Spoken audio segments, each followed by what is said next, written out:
wis kawit jaman kuna lereng tontonan lengger akeh sing seneng sing iping loes pisan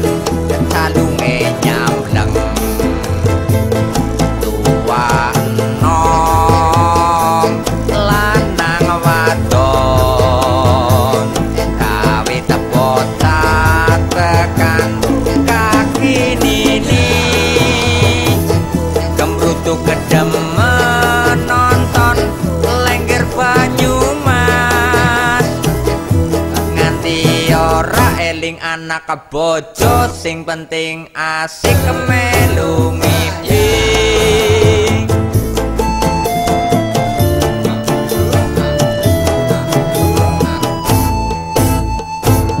lengger seni budaya asli tradisional Banyumasan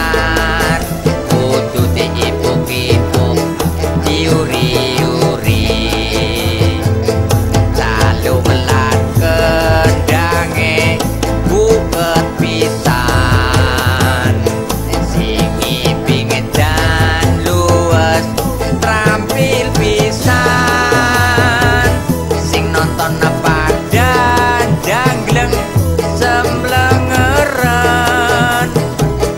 ana sing ngetongkrong ana sing njangleng ana sing ngembandreng melu ngiping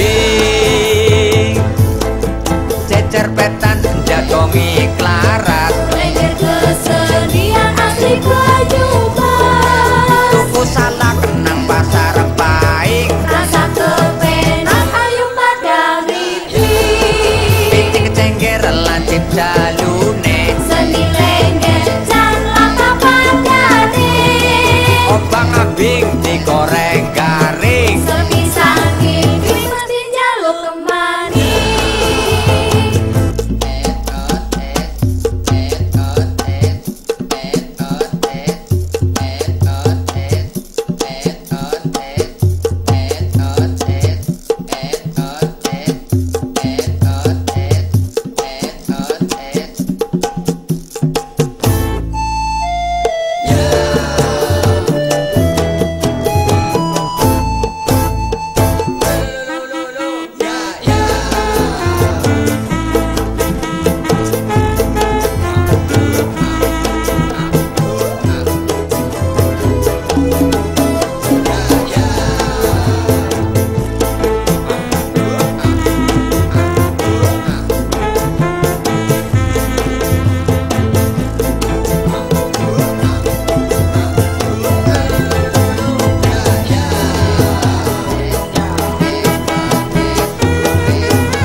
anak bojo sing penting asik melu ngiping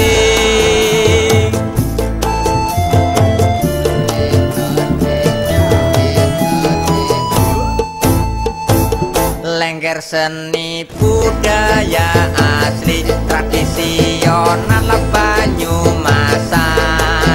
kudu diipuk-ipuk diuri-uri lalu melat kendange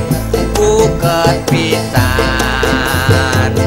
sing ngiping jan luas rampil pisan sing nonton pada jangleng semblengeren ana sing tongkrong ana sing jangleng ana sing ngembandreng melu